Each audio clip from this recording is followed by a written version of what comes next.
Marshall Peak, Kabanata 4061. Kwalipikasyon. Nakatanggap din siya ng mga benepisyo ng yin at yang fusion.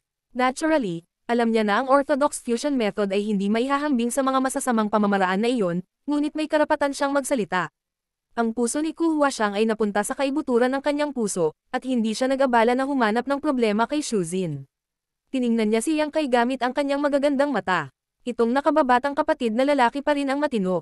Brother, kung may oras ka, maaari nating pag-usapan ang sining ng union cultivation.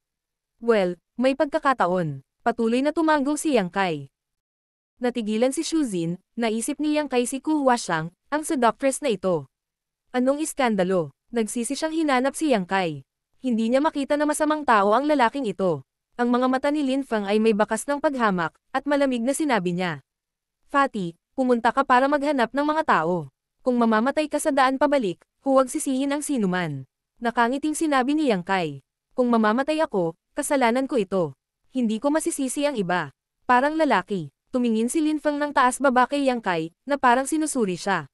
Sinabi ni Xu Jin, huwag magsalita ng kalokohan. Ngayong narito na ang lahat, Lin Feng, oras na para pag-usapan ang yaman ng tubig. Tara na at pag-usapan natin ito, para hindi masayang ang oras. Sabi ni Lin Feng. Sige, sumang-ayon si Xu Jin. Tumayo si Gupan, at lumutang si Ning Daoran mula sa tuktok ng puno. Pinaikot-ikot niya ang kanyang mga daliri, at biglang lumitaw ang isang dahon ng willow.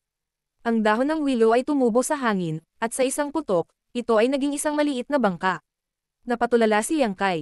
Ang dahon ng willow na ito ay walang aura ng isang lihim na kayamanan. Ito ay tulad ng isang ordinaryong dahon ng willow. Hindi niya alam kung anong magandang paraan ang ginamit ni Ning Daoran. Nagkaroon ito ng napakagandang pagbabago. Isang grupo ng mga tao ang tumalon sa bangka ng dahon ng willow. Si Ning Daoran ay tumayo sa busog ng bangka, at kinokontrol ang bangka na lumampas sa hangin. Itinaas ni Yang Kai ang kanyang paa at tinapakan ito. Nalaman niyang napakalakas ng bangka. Hampasin man niya ito ng kamay, baka hindi niya magawang sirain. Ang mga alagad ng Blessed Lands ay talagang may kakaibang kakayahan. Ang maliit na mataba na si Xu Jin ay ganito, at si Ning Daoran ay ganito. Natakot siya na sina Lin Feng, Gupan at Ku Huaxiang ay hindi malambot na persimmons. Hindi niya maiwasang makaramdam ng kaunting inggit. Buti na lang may backer. Ano man ang natutunan niya, may magtuturo sa kanya, at hindi na kailangang mag-alala tungkol sa mga mapagkukunan ng paglilinang. Hindi tulad niya, kahit saan siya magpunta, kailangan niyang magsimula sa simula at makipaglaban sa kanyang buhay sa linya. Walang nagmamahal sa kanya o nagmamahal sa kanya. Maging ang kanyang paglilinang ay kailangang gawin ng hakbang-hakbang. Sinimulan na ni Lin Feng ang pag-uusap tungkol sa yaman ng elemento ng tubig. Ilang alagad ng Blessed Lands ang nagtipon-tipon sa Star Market noong panahong iyon. Dapat maraming sikretong talaan sa kani-kanilang sekta. Kahit na ang mga matatanda sa kanilang mga sekta ay lumabas sa Great Void Realm. Marami o mas kaunti silang nakakita ng ilang impormasyon tungkol sa Great Void Realm. Pagkadating dito ay agad silang naghiwalay at naghanap ng sariling pagkakataon. Sa nakalipas na ilang taon, lahat ay may natamo. Hindi na kailangang sabihin, pinino ni Xu Jin ang Yuan Magnetic Divine Gourd at natagpuan si Yang Kai kapalit ng 6th grade Yuan Magnetic Divine Stone. Masasabing malaki ang kinita niya. Bagamat siya ay disipulo ni Shending Tian, maging sa Shending Tian, kinailangan ng maraming oras at lakas upang makakuha ng ika-6 na antas ng metal na kayamanan. Pagkatapos ng lahat, ang mga kayamanan sa ika-6 na antas ay hindi mga repolyo na maaaring kunin kahit saan. Ang ilang iba ay nagkaroon din ng katulad na mga natamo. Lumibot si Lin Feng at nagkataon na pumunta sa dagat. Naramdaman niya ang mayamang elemento ng tubig na chi sa isang isla. Ang elemento ng tubig na chi ay mayaman at malambot, higit pa sa anumang yaman ng elemento ng tubig na nakita niya noon. Iyon ay tiyak na isang 7th grade, o kahit isang 8th grade na water element treasure. Sabi ni Lin Feng sa malalim na boses, nag-aapoy ang kanyang mga mata. Ang hininga ng lahat ay hindi maiwasang maging maikli. Gaano kahalaga ang isang ikapito o ikawalong antas ng kayamanan ng elemento ng tubig? Maaari nitong supilan ang kapalaran ng isang lupain sa labas.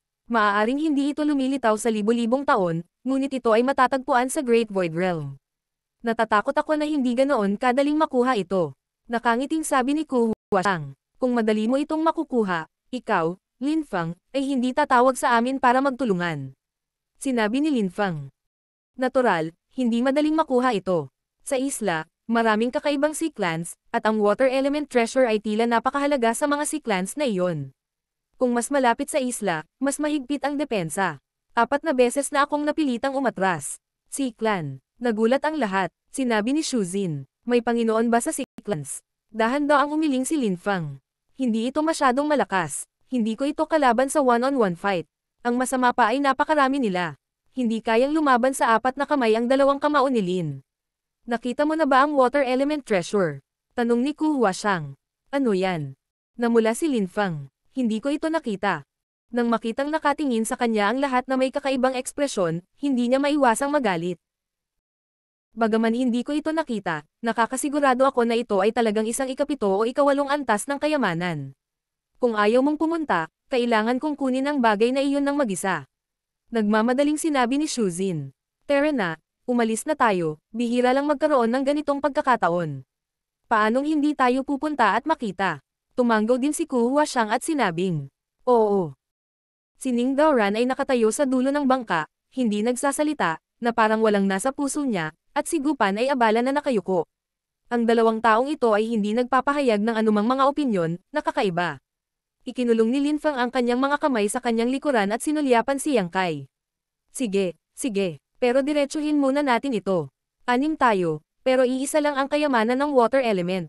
Pagdating ng panahon, huwag mo sisihin itong Lin na ito sa hindi pagpapakita ng awa. Nakangiting sinabi ni Ku Huashang. Ito rin ang ibig sabihin ng mga tao. Brother Lin, kung pinatay ka ng iba, huwag mong sisihin ang iba. Ngumuso si Linfang. May kakayahan ka bang patayin ako? Biglang bumaling kay Yang Kai. Alam ko ang lahat ng iyong kakayahan, at kwalipikado kang makipagsanib puwersa kay Lin, ngunit ito. Ngumiti si Yang Kai. Brother Lin, gusto mo ba itong makita? Kung wala kang kakayahan, papatayin kita ngayon, para hindi tayo madrag pababa. Kumunat ang noo ni Ku Huashang at sinabing. Ikaw, itong taong ito, madalas pumatay nito, patayin mo iyan, pwede ka bang maging mas malumanay, tingnan mo si senior brother Ning. Bagamat nakilala niya si Yang Kai sa unang pagkakataon, ito ang unang pagkakataon na nakilala niya ang isang taong hindi tumanggi sa kombinasyon ng yin at yang, at handang magsalita para sa ganitong paraan ng paglilinang. Natural, mayroon siyang magandang damdamin para sa kanya. Hindi mahalaga. Itinaas ni Yang Kai ang kanyang kamay. Brother Lin, normal na magkaroon ng ganitong pag-aalala, ngunit hindi ko alam kung paano gustong i-verify ni Brother Lin kung kwalipikado ako. Dahan-daang itinaas ni Linfang ang kanyang kamay. Kung kukunin mo ang 3 sa aking mga palad at hindi mamatay, nangangahulugan ito na mayroon kang ganitong kwalifikasyon. Si Ning Daoran, na kanina pa nakatayo, ay dahan-daang tumalikod. Masisira ang bangka. Galit na galit si Linfang. Sino ang nagmamalasakit sa iyong sirang bangka? Natahimik sandali si Ning Daoran, at hindi na nagsalita. Ngumisi si Yang Kai. Una lang kaming nagkita ni Brother Lin, masakit ang pagkakasundo, ngunit dahil gusto ni Brother Lin na makita ang kakayahan ko, hahayaan kitang makita ito. Nang matapos siyang magsalita ay tumalon siya pabalik at diretsyong bumagsak sa dagat, na wala nang walang bakas. Ang mukha ni Linfang ay natigilan, si Ku Huashang ay natigilan sa lugar, si Gupan ay biglang umubo, na parang sinakal ng kung ano, at patuloy na pinapalo ang kanyang dibdib gamit ang kanyang maliit na kamay. Sa perception ng Divine Sense, mabilis na umalis si Yang Kai, at hindi nagtagal ay wala na sa kanilang perception range. Pagkaraan ng mahabang panahon, kumaibot ang mga mata ni Linfang. Tumakas, pinandilatan niya si Shuzin. Ito ang katulong na nakita mo, nanlaki ang mata niya. At naglakas loob na magdala ng pusa o aso dito. Napakamot ng ulo si Shuzin. Hindi. Si Yang Kai lamang ang nakaharap sa libu-libong tao, at hindi nagbago ang kanyang mukha. Paano siya matatakot na makipagkumpetensya kay Linfang? Pero kung hindi siya natatakot, bakit siya tumakas? Naguguluhan si Shuzin. Umiling din si Ku Huashang at bamantong hininga. Akala ko mabait na bata. Ito pala ay isang silver spearhead. May darating. Biglang nagbago ang mukha ni Shuzin. Nang bumagsak ang mga salita, nalaman ito ng lahat. Sumigaw si Linfang. Nakalimutan kong sabihin sa iyo, natatakot akong hindi ito magiging mapayapa. Maraming mga halimaw sa dagat, lahat sila ay pambihira, at ang pakikipaglaban sa dagat na ito ay lubhang kapakipakinabang para sa kanila, mahirap para sa atin na patayin sila. Mag-ingat, darating ito. Ang bangkang dahon ng willow ay biglang tumalon ng 100 talampakan, at pagkatapos ay mabilis na naanod, iniiwasan ang pag-atake mula sa ilalim ng dagat. Pagtingin niya sa ibaba, nakita niya ang isang malaking bagay sa ilalim ng dagat na tumataas sa langit. Wow, ang laking kugita. Ipinatong ni Ku Huashang ang kanyang kamay sa kanyang mga mata at napabulalas. Sa abot ng mata, isang malaking octopus ang sumugod palabas ng dagat. Ang mga galami na may mga sucker ay higit sa 100 talampakan ang haba. Sumasayaw sila sa sobrang momentum, parang may bundok sa harap nila na pwedeng tanggayan. Itong masamang nilalang na naman. Noong huling tumawid ako sa dagat, nakilala ko ang bagay na ito. Matagal ko itong nilabanan at muntik ko nang mapatay. Sa kasamaang palad, hinayaan ko itong makatakas sa huli. Well, sa pagkakataong ito, lumabas kang muli, huwag mo nang isipin na bumalik ng buhay. Humakbang pasulong si Lin Fang, ang kanyang mukha ay puno ng hangarin na pumatay. Itong isda. Natigilan si Xu Jin habang nakatingin sa octopus na may kakaibang ekspresyon. Ito ay dahil sa mga sandaling ito, ang dalawang bilog na mata ng pugita ay puno ng pagkabigla at takot. Bukod dito, sa pagtingin sa naguguluhan nitong hitsura, tila hindi ito nagkusa na sumugod sa dagat upang salakayin sila. Sa halip, parang tinamaan ito ng kung anong uri ng pag-atake. Sa isang pagbagsak, isang figure ang biglang lumabas sa dagat at dumiretso sa octopus. Sumugod ito sa pugita sa isang iglap. Parang nararamdaman ng krisis, ikanaway ng octopus ang kanyang mga kuko at kumangay pababa. Huminga ng malalim ang figure, nagtaas ng kamao, at hamampes, na tumama sa malambot na tiyan ng octopus. Umalangaw-ngaw ang tunog ng pagsabog, at biglang kumalat ang isang layer ng ripples. Matigas ang 8 kuko ng octopus, at nakaumbok ang 2 bilog na mata nito. Sa ilalim ng mapagbantay na mga mata ng karamihan, ang parang bundok na pugita ay sumabog sa himpapawid, na naging isang madugong ambon na pumuno sa kalangitan at nagkalat. Sa dagat, sa loob ng isang radius na 12-dosenang milya, ang mga piraso ng laman at dugo ay lumutang kung saan-saan, na umaakit sa mga sumasayaw na peteng. Natigilan ang lahat. Marshall Peak, Kabanata 4062. Pagpapangkat. Sa gitna ng madugong ambon, ang figure ni Yang Kai ay kumikislap at lumapag pabalik sa willow boat, nakangiti habang nakatingin kay Lin Fang. Senior Brother Lin, hindi ko alam kung nahuli ka pa rin ng suntok kong iyon. Ang mga mata ni Lin Fang ay patuloy na kumikibot. Maya-maya, malamig niyang sinabi, brute force lang. Pambihira talaga ang makapagtapon ng napakalaking octopus sa dagat. Hindi ito isang bagay na mapapantayan niya. Bukod dito, ang suntok na iyon ay maaaring makabasag ng octopus sa mga piraso. Makikita na malakas ang lakas. Ngunit ang pundasyon ng cultivator ay hindi lamang malupit na puwersa, kundi pati na rin ang lalim ng kanyang sariling lakas, ang paglilinang ng mga lihim na pamamaraan, ang mga sakripisyong kayamanan, at iba pang komprehensibong pagsusuri. Kaya lang sinabi niya na sa huling pagkikita niya ng octopus ay wala siyang magawa sa kabila. Gayunpaman, pinatay siya ni Yang Kai sa isang suntok, na medyo nakakahiya. Kwalipikado na ba ako? Nakangiting tumingin si Yang Kai kay Lin Fang. Ngumuso si Lin Fang at wala nang sinabi pa. Malakas talaga si Little Brother Yang. Nagniningning ang mga mata ni Ku Huashang. Habang nagsasalita siya, inabot niya at kinurot ang braso ni Yang Kai. Ang lakas talaga ng muscle na ito. Mas malakas ang muscles ko sa ibang lugar. Sister ko, gusto mo bang hawakan? Kinindatan siya ni Yang Kai. Sinulyapan siya ni Ku Huashang at sinabing, masamang musmos. Tawa ng tawa si Yang Kai. Kinagat ni Lin Fang ang kanyang ngipin at sinabing, mangangalon niya. Ang maliit na mataba na si Xu Jin ay hindi napigil ang mapabuntong hininga at abutin ang kanyang noo. Sa lahat ng paraan, ang willow boat ay nabasag sa hangin. Magkatabing nakaupo sina Yang Kai at Ku Huashang sa gilid ng bangka. Magkadikit ang kanilang mga ulo at nagbulungan. Hindi nila alam kung ano ang kanilang pinag-uusapan. Napakasarap pag-usapan ito. Paminsan-minsan, iniunat din ni Ku Huashang ang kanyang kamao at sinuntok si Yang Kai. Paulit-ulit siyang tumawa, parang 2 taong naglalandian. Ang eksenang ito ay sadyang hindi kayang tingnan. Maraming panganib sa dagat, maraming malalaking halimaw sa dagat ang naka-criss-cross. Nararamdaman nila ang hininga ng mga estranghero at paminsan-minsan ay nagmamadaling lumabas upang harangan ang kalsada. Gayunpaman, ang lahat ng mga taong ito sa board ay may hindi pangkaraniwang mga background. Bagamat mabangis ang mga sea monster na ito, wala silang magagawa sa kanila. Madalas silang pinapatay bago sila makalapit. Kung saan dumaan ang willow boat, nagkaroon ng madugong ulan. Mapalad din si Yang Kai na makita ang paraan ng ilang iba pang mga disipulo ng Blessed Lands. Pambihira silang lahat, lalo na ang divine technique na naintindihan ng mga taong ito gamit ang kapangyarihan ng yin at yang at ang 5 elements, na talagang nagbukas ng kanyang mga mata. Sa paglalakbay kasama ang mga taong ito, hindi maiwasan ni Yang Kai ang pakiramdam na parang tumalon lang siya mula sa isang kumpol ng dumi at nakita ang mundo. Gusto niyang magsabi ng ilang salita kay Gupan at lapitan ang relasyon para makahanap siya ng pagkakataong magtanong tungkol sa sitwasyon ni Zhang Ruoshi. Sa kasamaang palad, patuloy siyang ginugulo ni Ku Huashang at tinatalakay ang misteryo ng Yin at Yang. Si Yang Kai ay wala ring magawa at kaya lang sumuko. Ngunit muli, ang Yin at Yang Fairyland ay talagang kamangha-mangha. Pagkatapos lamang ng mahabang pakikipag-usap kay Ku Huashang, naramdaman ni Yang Kai na marami na siyang natamo. Nakakalungkot na wala si Soyan, kung hindi, kailangan niyang subukan ito. Malinaw na nakakuha rin si Ku Huashang ng inspirasyon mula kay Yang Kai. Habang nag-uusap sila, mas naging congenial sila. Makalipas ang 3 araw, biglang bumaba ang willow leaf boat at dumaong sa isang malungkot na bahura. Kinuha ni Ning Daoran ang dahon ng willow at lahat ay tumingin sa paligid. Itinuro ni Lin Feng ang isang direksyon at sinabing, "Tingnan mo ang isla doon. Ang kayamanan ng elemento ng tubig ay nasa isla na iyon. Ang islang ito ay hindi maliit. Noong huling beses akong dumating, sinubukan kong kunin ito ng ilang beses, ngunit hindi ko ginawa, magtagumpay. Sa pagkakataong ito, 6 na tayo. Dapat makuha natin ang kayamanan." Napatingin ang lahat sa direksyon na itinuro niya at nakita ang isang isla sa kailaliman ng dagat. Kung titingnan mula sa posisyon na ito, ang isla ay hindi masyadong malaki, ngunit ito ay 1,000 milya ang layo mula sa isla. Hindi ito mukhang malaki mula rito, ngunit tiyak na hindi ito maliit nang magkalapit sila.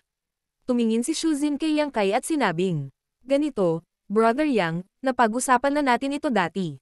Mayroon tayong kabuuang 6 na tao, kaya hahatiin tayo sa 3 grupo. 2 tao ang magsasama-sama at lalapag sa isla mula sa iba't ibang direksyon. Ang iba ay depende sa ating sariling kakayahan. Kung sino man ang makakakuha nito, ang iba ay walang anumang reklamo. Sila ay orihinal na mayroon lamang 5 tao, kaya kung sila ay hahatiin sa 3 grupo, magkakaroon ng isang mas kaunting tao. Kung hindi, hindi siya partikular na humingi ng tulong kay Yang Kai." Nakita na rin niya ang kakayahan ni Yang Kai, kaya natural niyang alam na sa paghingi ng tulong kay Yang Kai, magiging mas ligtas sila. Mabuti, tumanggo si Yang Kai. "Hati-hati tayo sa mga grupo." Nakita ni Shuzin na walang pagtutol si Yang Kai, at agad siyang nagmungkahi. Sa sandaling bumagsak ang boses, humakbang pasulong si Ku Huashang at hinawakan ang braso ni Yang Kai, at gustong itali siya. "Makasama ako sa isang grupo kasama ang little brother Yang." Siya at si Yang Kai ay masayang nag-uusap sa barko sa loob ng 3 araw. Natural, gusto niyang kumilos kasama siya. "Hindi," sabay na sabi ni Shuzin at Lin Feng. "Bakit hindi?" Itim ang mukha ni Ku Huashang. Malamig na ngumuso si Lin Feng. "Kayong 2 asong lalaki at babae ay napakalapit sa isa't isa sa barko. Kung bibigyan kita ng grupo, hindi ko alam kung ano ang gagawin. Hindi mahalaga kung mabubuhay ka o mamatay. Ano kung iduwit mo kami?" Galit na sinabi ni Ku Huashang. "Sino ang tinatawag mong lalaki at babaeng aso? Sabihin mo itong muli, ano naman sayo?" Hindi nagpakita ng kahinaan si Lin Feng. Nang makitang malapit ng sumiklab ang isang away bago pa man napagdesisyonan ang mga grupo, mabilis na sumingit si Xu Jintou. "Sige, sige, huwag na tayong masyadong mag-usap, opinyon. Enchantress ko, talagang hindi ka makakasama ni Brother Yang." Nakangiting sinabi ni Ku Huashang. "Kung gayon, sino ang gusto mong makasama ko?" Tumingin si Shuzin sa iba at itinuro. "Maggugrupo tayo kasama si Brother Ning." Agad na tumalon si Ku Huashang at sinabing, "Gusto mong makasama ako sa kahoy na ito? Maliit na mataba, sinasadya mo, hindi ba?" Natural ang puso ni Ning Daoran, at wala sa puso niya ang lahat. Hindi ito tugma sa kanyang aura. Natural na hindi siya masaya. "Kung ganoon mauna na tayo." Mukhang hindi ito narinig ni Ning Daoran. Pagkasabi ng isang salita ay kamandat ang kanyang figure at hakbang-hakbang siyang umakyat sa isla. Galit na galit si Ku Huashang na halos mabali ang kanyang mga pilak ng ngipin. Nang makita si Ning Daoran na papalayo ng palayo, nasabi na lang niya, "Brother Yang, mag-usap tayo ng mabuti pagkatapos nating bumalik. Hindi na ako makapaghintay na subukan ito sa iyo." Tinapik ni Yang Kai ang kanyang braso at sinabing, "Mag-ingat ka." "Well, hintayin mo ako." Hindi napigilan ni Ku Huashang na tumanggo, at ang kanyang katawan ay kamandat at hinabol si Ning Daoran. Nang makita siyang umalis, hindi napigilan ni Yang Kai na makahinga ng maluwag. Tumingin siya kay Shuzin nang may pasasalamat. Kung mananatili siya kay Ku Huashang, hindi niya matiis ang madamdaming babaeng ito. Tungkol kay Brother Yang. Tumingin si Shuzin kay Yang Kai, at bakas ng pag-aalinlangan ang sumilay sa kanyang mukha. Sinabi niya, "Brother Yang, ikaw at si Gu Shamei ay nasa isang grupo. Ang natitirang 4 na tao, sina Yang Kai at Lin Feng, ay hindi madaling harapin. Natural, hindi sila pwedeng kumilos ng magkasama. Kung hindi, naghahanap sila ng gulo. Gusto niyang makasama si Yang Kai. Pagkatapos ng lahat, malakas si Yang Kai. Kung makatagpo siya ng anumang panganib, maaari niya itong gawing kaligtasan gamit ang kanyang kakayahan. Ngunit pagkatapos mag-isip tungkol dito, ibinigay niya ang pagkakataong ito kay Gupan. Kung siya at si Lin Feng ay magsanib puwersa, maaaring hindi sila mas masahol pa sa grupo ni Yang Kai at Gupan. Si Lin Feng ay natural na walang opinyon. Nang makitang natapos na ni Xu Jin ang grupo, hinimok niya. Kung ganoon, umalis na tayo. Hindi natin hahayaan si Ning Daoran at Ku Huaxiang na makakuha ng pagkakataon. Sa isang hakbang, 1,000 talampakan na ang layo niya. Nagmamadaling mamulong si Xu Jin kay Yang Kai. Brother Yang, si Gu Shamei ay ang tunay na alagad ng Blessed Land Langya. Siya ay may napakataas na katayuan sa Blessed Land Langya. Hindi alam ni Yang Kai kung tatawa o iiyak. Ano ba ang sinasabi mo, ganoon ba akong klaseng tao? Nagpakita ng kaina-hinalang tingin si Xu Jin. Lihim niyang sinumpa ang sarili dahil sa nagawa niyang pagkakamali. Bumalik sa mansyon ni Yang Kai, nang makita niya si Lu Zhu na lumabas ng secret room na magkasama, dapat ay napagtanto niya na siya ay isang pervert. Hindi niya maiwasang mag-alala, magandang ideya bang ibigay sa kanya si Gupan. Sinabi ni Yang Kai, hindi ako ganoong uri ng tao. Napabuntong hininga si Xu Jin at tinapik siya sa balikat. Mag-isa ka na ngayon. Pagkasabi noon, hinabol niya si Lin Feng. Umalis ang apat, naiwan si Yang Kai at Gupan sa reef. Tumangala si Yang Kai sa langit at tumawa ng malakas. Nag-aalala siya na hindi siya makahanap ng pagkakataong mapag-isa ang babaeng ito, ngunit ang pagkakaayos ni Xu Jin ay parang unan na ipinadala sa kanya. Gayunpaman, hindi siya nagmamadaling magtanong tungkol sa sitwasyon ni Zhang Ruoshi. Una, kailangan niyang maramdaman ang mga detalye ng Gupan na ito. Ibinaling ang kanyang ulo, abala pa rin si Gupan sa kanyang ulo. Ganito na siya simula noong una niya itong makita, at hindi niya alam kung ano ang pinagkakaabalahan nito. Junior Sister Gu, binati ni Yang Kai ng hindi nakakapinsalang ngiti. Tinakpan ni Gupan ang kanyang bibig gamit ang kanyang kamay at mabilis na ngumunguya bago lumunok ng kung ano sa kanyang tiyan. Pagkatapos ay tumangala siya at mamulong. Brother, tinitigan ni Yang Kai ang gilid ng kanyang bibig at inabot ang parehong bahagi ng kanyang bibig. Junior Sister, mayroong isang bagay dito. Itinaas ni Gupan ang kanyang kamay at inalis ang bagay sa kanyang bibig, pagkatapos ay sa ilalim ng titig ni Yang Kai, pinasok niya ito sa kanyang bibig, sinipsip ang kanyang mga daliri, at dinilaan ang kanyang mga labi. Medyo natulala si Yang Kai. Nang makita niya ang babaeng ito na nakayuko at abala sa sarili noon, akala niya ay naglilinang ito ng isang uri ng secret art, ngunit ngayon ay tila tahimik lang siyang kumakain. Hindi niya alam kung ano ang napakasarap na nagpakain sa kanya ng walang tigil, ngunit ang mas kakaiba ay tila hindi siya kumakain. Huminga ng malalim, ngumiti si Yang Kai at sinabing, Junior Sister, tara na. Maso na ring tumanggo si Gupan. Agad na umalis ang dalawa sa bahura at nagtungo sa isla. 1,000 milya ang layo noon, kaya't kahit palihim silang sumulong, inabot lang sila ng mahigit 2 oras bago makarating sa kanilang destinasyon. Pagtingin sa itaas, ang isla ay talagang kaytuwatawa na malaki, hindi alam ang haba at lapad nito. Ang 4 na taong umalis kanina ay wala na rin makita, walang nakakaalam kung saan sila nagpunta. Brother, hindi ba kailangan nating lumihis? Nakita ni Gupan si Yang Kai na gumagalaw sa parehong direksyon at biglang nagtanong. Sinabi ni Yang Kai, hindi na kailangan, dapat ay lumihis sila. Mas mabagal na tayo kaysa sa kanila para makatipid tayo ng oras. Mabuti, tumanggo si Gupan. Tama, Junior Sister, mayroon ka bang paraan para itago ang iyong aura at figure? Sinabi ni Gupan. Ang pagtatago ng aura ng isang tao ay maaaring gawin, ngunit ang pagtatago ng kanyang anyo ay medyo mahirap. Pagkatapos ay gamitin natin ang aking artifact. Junior Sister, lapit ka. Hindi naghinala si Gupan at dumaikit malapit kay Yang Kai. Itinaas ni Yang Kai ang kanyang kamay at tinawag ang Shadowless Ghost, direktang tinakpan silang dalawa. Sa isang iglap, nawala ang dalawang figure sa kawalan, at kahit na may sumubok na mag-imbestiga ng mabuti, hindi nila mahahanap ang anumang bakas ng mga ito. Martial Peak, Kabanata 4063. Nakipagsapalaran sa ilang. Ang Shadowless Veil ay isang bagay na nakuha ni Yang Kai sa Kikiaw Land. Ito ay orihinal na ipinagkaloob sa kanyang alagad na si Durufeng ng Fire Spirit Land's Earth Protector Venerable Duanhai. Dahil si Durufeng ay pinatay ni Yang Kai, ang Shadowless Veil ay natural na naging mga samsam sa digmaan ni Yang Kai. Si Duanhai ay mayroong 4th grade Heaven Opening Cultivation, at ang Shadowless Veil ay may hindi pangkaraniwang kalidad. Kapag na-activate, nagkaroon ito ng epekto ng pagtatago ng aura at figure ng isang tao. Ang isang lower grade Heaven Opening Cultivator ay mahihirapang tuklasin ang kinaroroonan ng isang tao, kaya maaari itong ituring na isang bihirang kayamanan. Bumalik sa Sunstar, ginamit ni Yang Kai ang kayamanang ito para maiwasan ang pagtuklas ng maraming lower-grade Heaven Opening Cultivator bago tuluyang lumapit sa bangkay ng Golden Crow at dinukot ito ng nagkataon. Nang maglaon, sa unang ang Shadowless Veil ay inalis ng Lady Boss at hiniling sa isang Grandmaster na pinuhin ito, na nagpapataas ng epekto ng Shadowless Veil sa ibang antas.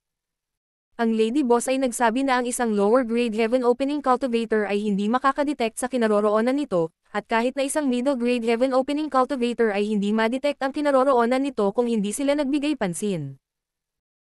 Sa Great Cosmological Realm, hanggat hindi lilito ang kapangyarihan ng Heaven Opening Realm, ang Shadowless Veil ay masasabing isang bihirang kayamanan. Hindi masama ang paningin ni Gupan, at pagkatapos na matakpan ng Shadowless Veil, nakita niya ang kakaibang bagay na ito at pinuri. Brother, ang kayamanang ito ay talagang maganda. Napangiti si Yang Kai. Si Junior Sister ay nagmula sa Langya Blessed Land at isang alagad ng isang dakilang sekta. Paano nakapasok ang bagay na ito sa mga mata ni Junior Sister? Seryosong sinabi ni Gupan. Ito ang unang beses kong lumabas para sa karanasan. Natigilan si Yang Kai. Kung gayon ay talagang malas si Junior Sister. Ibinaba ni Gupan ang kanyang ulo, medyo mangkot. Ang Master, Brother, at Senior Sister ay nag-aalala. Mukha siyang batang babae. Hindi na kayanan ni Yang Kai na makita ito at inaliw siya. Huwag kang mag-alala, darating ang araw na lalabas ka. Sa oras na iyon, maaaring muli tayong magsama-sama. Tama si Brother. Paulit-ulit na tumanggaw si Gupan. Shech, itinaas ni Yang Kai ang isang daliri. Huwag ka munang magsalita, pupunta tayo sa isla. Mukhang maraming tao doon sa Sea Race. Marami nga talagang miyembro ng Sea Tribe ang nakapwesto sa baybayin. May mga siga sa dalampasigan, at may mga bahay na dahon ng palma sa tabi ng mga siga. Maraming miyembro ng Sea Tribe ang naglalakad sa loob at labas ng mga bahay. Ang ilang pagkain ay iniihaw sa apoy, na naglalabas ng nakakaakit na aroma. Tahimik na sumulyap si Yang Kai at hindi maiwasang sumimangot. Nalaman niya na ang mga nilalang na ito sa Sea Race ay tulad ng sinabi ni Lin Feng noon. May mga ulo ng isda, may mga hasang, may balat ng isda sa paa, at may kaliskis sa buong katawan. Ang mga miyembrong ito ng Sea Race ay may mga humanoid na anyo, ngunit wala sa kanila ang mukhang tao. Napanatili nilang lahat ang karamihan sa mga katangian ng Sea Race. Ipinaalala nito sa kanya ang ulo ng mantis na nakatagpo niya sa Sword Pavilion Star Market. Ganoon din ang lalaking iyon. Siya ay may anyo ng tao, ngunit mayroon siyang ulo ng isang praying mantis. Maging ang dalawang braso niya ay parang talam. Biglang napagtanto ni Yang Kai na ang mga batas ng langit at lupa sa Great Void Realm ay hindi katulad ng sa labas ng mundo. Dapat ay napakahirap para sa isang monster beast na magbago. Ito ay hindi kasing simple ng sa labas ng mundo. Maraming Clan Cultivator ang nagsama-sama at nagsasalita sa kakaibang wika na hindi maintindihan ni Yang Kai, ngunit nang makita niyang tila nagkakasundo silang lahat, alam niyang tama ang kanyang hula. Si Lin Feng at ang iba ay dapat na lumihis at hindi pumunta sa pampang dito. Kung hindi, magkakaroon ng isang mahusay na labanan. Ang mga miyembro ng Sea Race sa dalampasigan ay pawang mga sari-sari na sundalo. Mukha silang vulnerable. Si Yang Kai ay hindi natakot, ngunit dahil siya ay papasukin, natural na mas mabuting huwag alertuhan ang kaaway. Gayunpaman, biglang naging magulo ang aura ni Gupan. Nilinggan ni Yang Kai ang kanyang ulo at nakita na ang mukha ni Gupan ay bahagyang namutla, ang kanyang mga pisngi ay nakaumbok, at may bahagyang at kakaibang tunog na nagmumula sa kanyang lalamunan. Nagulat si Yang Kai. Junior Sister, ano ang nangyayari sa iyo? Gustong umiyak ni Gupan. Brother, gusto kong samuka. Habang nagsasalita siya, tinakpan niya ng kamay niya ang bibig niya. Hindi alam ni Yang Kai kung tatawa ba siya o iiyak. Bagaman medyo pangit sila, hindi kanila naiinis. Huwag samuka, o magkaproblema tayo. Mabilis na tumanggaw si Gupan, puno ng ambon ang kanyang malalaking mata. Ibinaba niya ang kanyang ulo at hindi tumingin sa mga miyembro ng Sea Race. Biglang may boses, nag-uusap tungkol sa pangyayari ilang buwan na ang nakakaraan. Ang dahilan kung bakit inayos ng Sea Race ang kanilang mga tropa dito ay upang pigilan ang taong iyon na dumating muli. Naunawaan ni Yang Kai na dapat nilang pag-usapan si Lin Feng. Nang lumingon siya, nakita niya ang dalawang tao na iba ang hitsura sa ibang miyembro ng Sea Tribe na nakatayo sa harap ng bonfire. Masigla silang nag-uusap. Ang chi ng dalawang miyembrong ito ng Sea Race ay napakalakas, at napakahusay ng pananamit nila. Parang hindi mababa ang status nila sa Sea Race. Ang isa sa mga ulo ng isda ay biglang lumingon at tumingin sa direksyon ni Yang Kai na may kahina-hinalang tingin. Anong problema? Tanong ng ibang miyembro ng Sea Race. Sabi ng ulo ng isda. Wala lang, may nakatingin lang sa akin. hindi siya pinansin, ipinagpatuloy niya ang pakikipag-chat sa kanyang kasama. Sa ilalim ng Shadowless Gauze, binawi ni Yang Kai ang kanyang tingin, nanginginig ang kanyang puso. Ang Shadowless Gauze na ito ay maganda, ngunit kapag ginagamit ito, kailangan pa rin niyang bigyang pansin ang kanyang mga mata. Ang fish monster kanina ay hindi masyadong malakas, at si Yang Kai ay nasulyapan lang ito saglit bago nito naramdaman ang kanyang presensya. Kung talagang nakatagpo sila ng isang malakas na master, maaaring makita nila siya. Tahimik na sumusulong, iniiwasan ang mga apoy sa kampo at mga grupo ng mga sundalo ng Sea Race, makalipas ang 2 oras ay dinala ni Yang Kai si Gupan sa isang partikular na bahagi ng gubat. Gamit ang kanyang divine sense, walang nakitang palatandaan ng buhay si Yang Kai sa paligid at napakalayo ng lugar na ito. Inalis ni Yang Kai ang Shadowless Gauze at sinabing, "Magpahinga muna tayo." Pagkatapos ng lahat, ang Shadowless Gauze ay isang heaven opening artifact, at si Yang Kai ay kumonsumo ng maraming enerhiya upang magamit ito. Sa mapahamak na lugar na ito, sino ang nakakaalam kung kailan susugod ang isang malaking labanan? Natural, kailangan niyang panatilihin ang kanyang enerhiya sa lahat ng oras. Namumutla pa rin ang mukha ni Gupan habang nangangapa siya ng bato at umupo, naglabas ng kung ano sa kanyang space ring at tinitigan ito ng may mapait na ekspresyon. Tinitigan ito ni Yang Kai, medyo hindi makapagsalita. Ang hawak ni Gupan sa kanyang kamay ay isang maliit na piraso ng tuyong isda, mga kalahating talampakan ang haba at gintong dilaw ang kulay. Dapat siya ang nagluto nito. Iniisip ang bagay na nasa gilid ng kanyang bibig ngayon, biglang naintindihan ni Yang Kai. Ang babaeng ito ay abala sa lahat ng oras na ito dahil kumakain siya ng tuyong isda.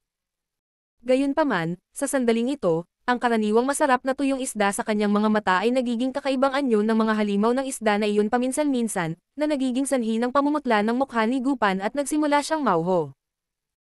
Nang makita ito, agad na naunawaan ni Yang Kai na ang kanyang pagsusuka ay hindi dahil sa takot kundi dahil naisip niya ang kanyang tuyong isda, kaya hindi niya napigil ang matawa at sinabing, "Junior sister, ang bagay na ito ay walang kinalaman sa mga halimaw na isda na iyon, huwag mo masyadong isipin yan."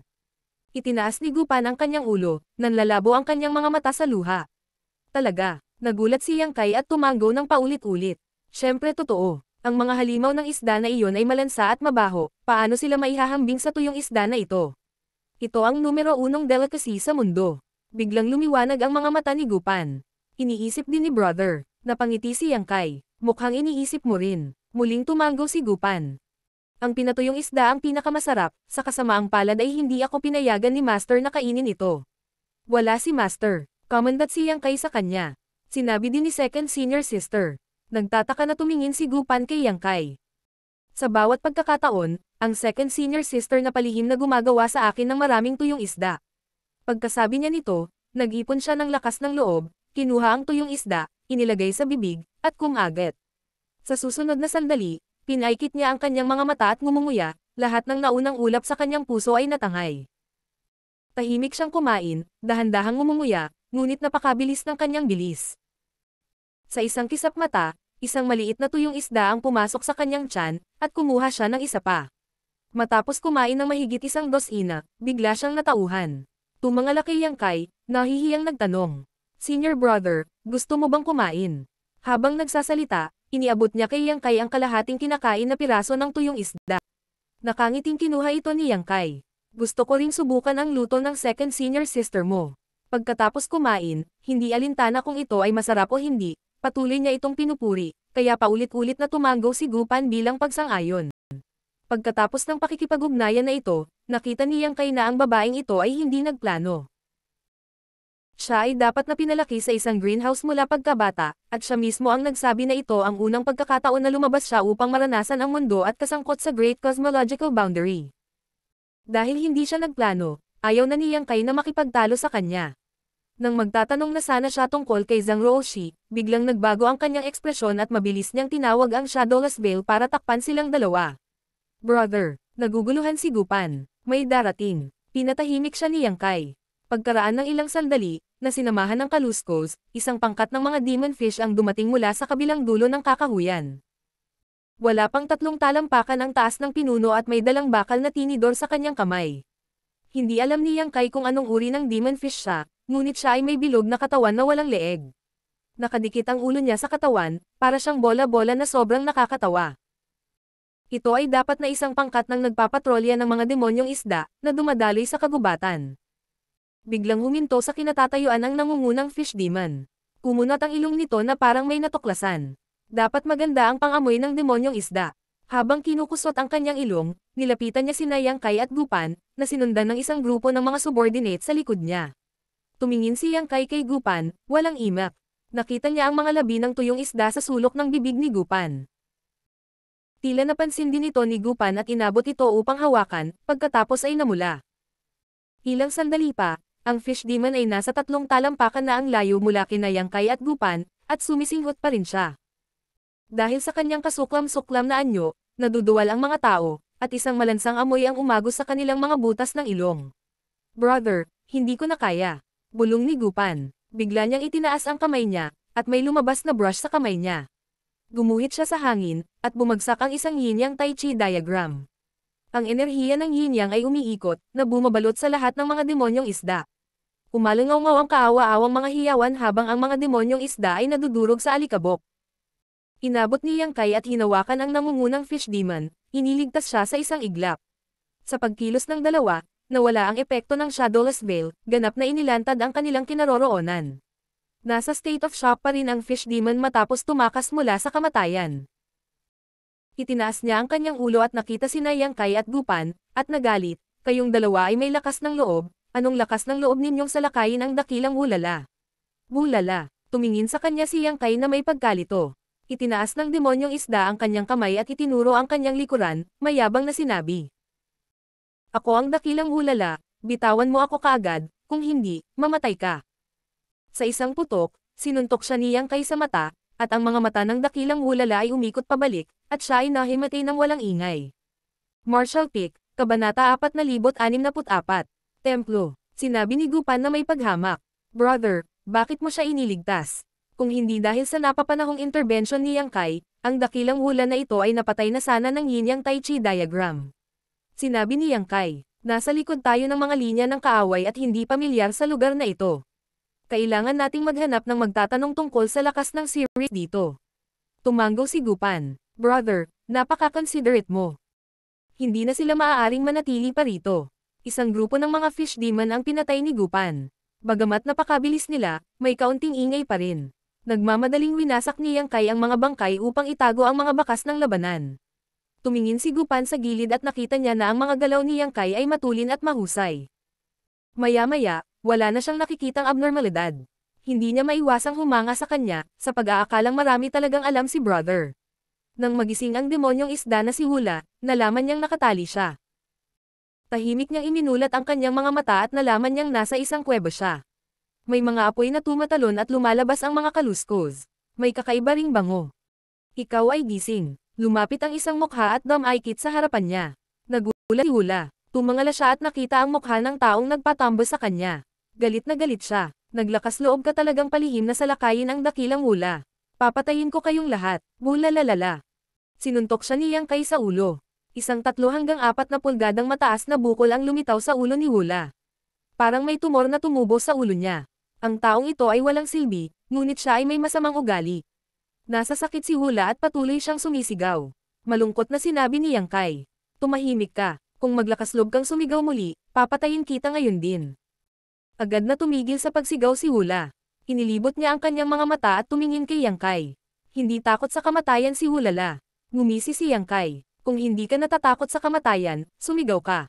Ang lalaking ito ay halatang takot na takot, ngunit siya ay napakatigas ng ulo. Tinuro niya ang gilid. Nakikita mo ba ang babaeng iyon? Lumingon si Hula at nakita niya ang apoy na nagninangas doon. Isang batang babae ang nakaupo sa tabi ng siga, nakatingin sa kanya ng nakangiti. Sinabi ni Yang Kai, mahilig kumain ng tuyong isda ang babaeng iyon. Kung gusto mong mamatay, madali lang. Ibibigay kita sa kanya. Puputulan ka niya at dahan-daw ang iiho. Nagulat si Hula. Tinitigan niyang mabuti at nakita niyang nag-iiho ang dalaga ng ilang maliliit na tuyong isda sa ibabaw ng siga. Ang isda ay ginto at may kintab, at ang langis ay tumulo, na gumagawa ng isang mainit na tunog. Bulala, malansa at mabaho. Hindi masarap. Ang fish demon ay sumigaw ng malakas. Sa sobrang takot nito ay naghiwa-hiwalay ang atay at gallbladder nito. Hindi siya pikan. Basta isda, makakain niya. Ngumiti si Yang Kai. Nakangiti ring tumingin si Gupan sa fish demon. Kumuha siya ng maliit na tuyong isda at inilagay sa bibig niya para nguyain. Lubhang mapatla ang mukha ni Hula habang nagsusumamo ng awa. Huwag mo akong kainin, huwag mo akong kainin, ayaw mamatay ni Hula. Paulit-ulit na tumanggo si Yang Kai. Kung gusto mong mabuhay, madali lang. Buksan mo ang iyong isipan at hayaan mong itanim ko sa iyo ang Divine Soul Brand. Maging lingkod ko, at mabubuhay ka. Nagalit na naman si Hulala. Ang lakas ng loob mo. Gusto mo ang dakilang Hulala na.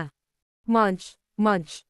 Ang tunog ni Gupan na kumakain ng tuyong isda ay nagmula sa gilid.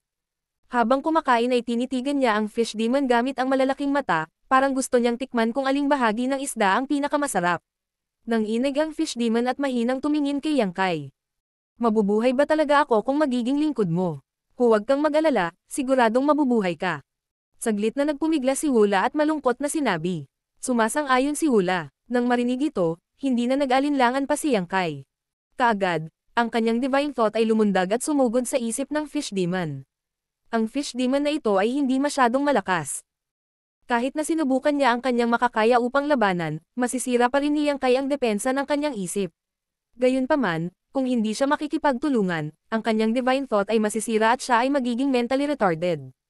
Kung ganoon nga, mas mabuting patayin na lang siya at iligtas ang gulo.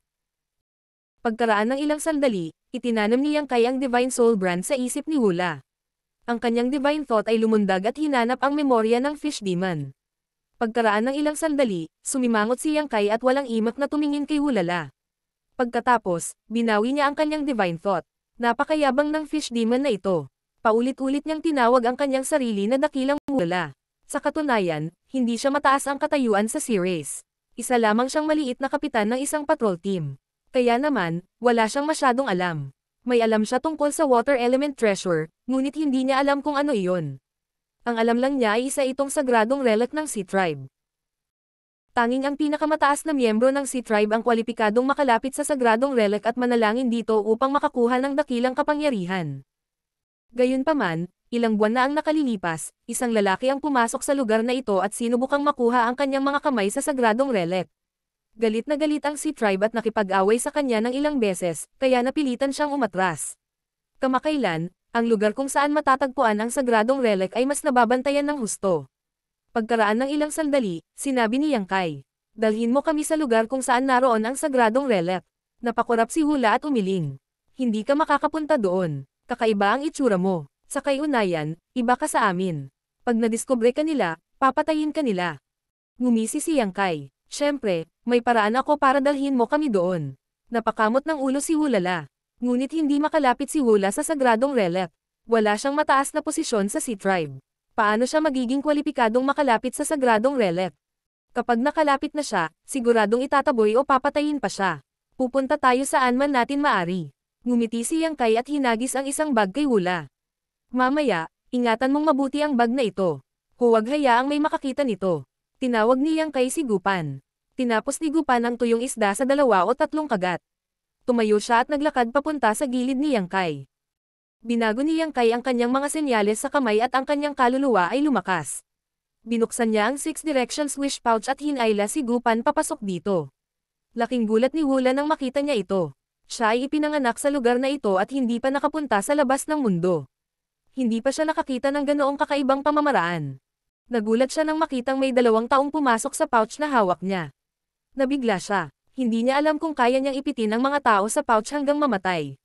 Sa sandaling pumasok sa kanyang isipan ang ideyang ito, nakaramdam siya ng matinding kirot sa dagat ng kanyang kamalayan. Ang boses ni Yang Kai ay umalangaw-ngaw sa kanyang isipan. Huwag mo na itong isipin. Maaari kong kunin ang iyong buhay sa isang pag-iisip. Makipagtulungan sa akin. Pagkatapos ng lahat, hahayaan na kita. Mapatla ang mukha ni Hulala, ngunit patuloy siyang tumanggo. Ngayon, itago mo ang supot. Utos muli ni Yang Kai. Saglit na nagkamot si Hula at itinago ang supot sa ilalim ng kanyang kaliskis. Pagkatapos, kinuha niya ang kanyang bakal na tinidor at hindi mapakali na naglakad palabas.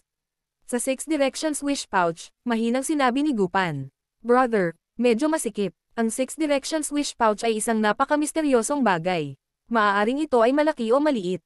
Nang mag-transform na si Yang Kai sa kanyang anyo ng dragon na 1,000 metro, maaaring magkasya rin ang bagay na ito sa loob.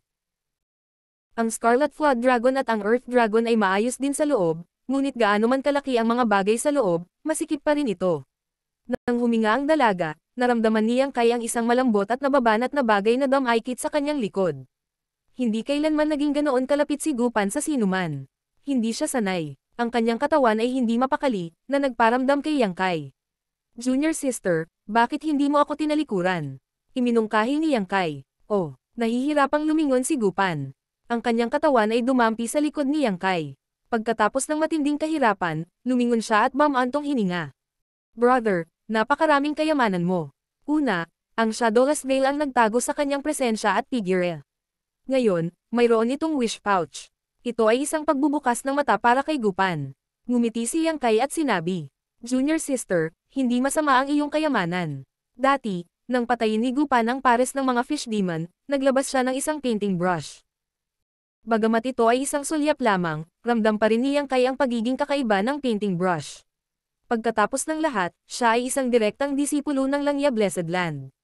Paanong wala siyang kayamanan? Junior sister, magpahinga ka muna saglit. Baka magkaroon ng malaking labanan.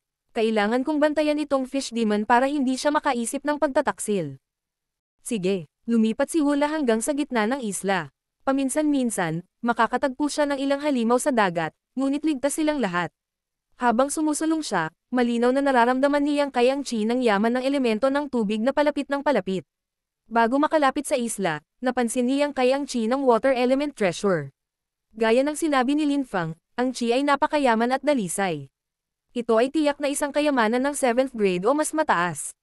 Hindi katakataka na ang lalaking iyon ay masigasig tungkol dito. Sinabi rin ni Shuzin na kahit na naghahangad silang maabot ang 6th grade opening realm, ang water element ang pinakamalambot. Kahit na sila ay nasa 7th grade o 8th grade, hindi ito magdudulot ng malaking epekto sa kanilang mga skill. Hindi mahalaga kung i-condense nila ito, ngunit maaari itong madagdagan ang kanilang lakas. Iyon ang dahilan kung bakit sila ay hinikayat ni Lin Fang na magsanib puwersa upang tuklasin ang isla. Hindi nila alam kung nasaan sila ngayon, ngunit kung tutusin, lahat sila ay mga disipulo ng malalaking sekta at may kanya-kanyang pamamaraan. Hulaan ni Yang Kai na dapat din silang maging malapit sa sagradong kayamanan ng Siklan. Pagkatapos ng isang buong araw, isang marilag na lungsod ang biglang lumitaw sa larangan ng pangitain ni Hulala. Laging binibigyang pansin ni Yang Kai ang labas ng mundo, kaya natural na nakita din niya ang lungsod. Mula sa mga alaala ni Hulala, nalaman na ni Yang Kai na ito ang Holy City ng Siklan. Ang sagradong kayamanan ay nasa Holy City. Ilang buwan na ang nakalilipas, ilang beses nang pumasok si Lin Fang sa Holy City upang pagnasaan ang water treasure, ngunit sa kasamaang palad, siya ay nabigo sa bawat pagkakataon. Ang Holy City ay mahigpit na binantayan, ngunit si Hulala mismo ay miyembro ng Sea-Race, kaya natural na walang problema para sa kanya. Pagkaraan ng ilang sandali, pumasok siya sa lungsod. Mayroong mga halimaw sa dagat sa lahat ng dako, na ikinagulat ni Yang Kai. Ang ilan sa mga halimaw sa dagat dito ay napakalakas, at ang mga katangian ng Sea-Race ay napakabihirang. Habang nasa daan, nalaman ni Yang Kai na kung mas malakas ang mga halimaw sa dagat, mas malapit silang tumingin sa mga tao. Naramdaman pa ni Yang Kai na ang ilan sa kanila ay hindi mas mababa sa Mantis Head. Sa Janj Star City, desperadong nakipaglaban si Yang Kai para patayin ang Mantis Head, ngunit pagkatapos ng pagsasanay sa Great Unrestrained Spear, hindi ito dapat maging napakahirap.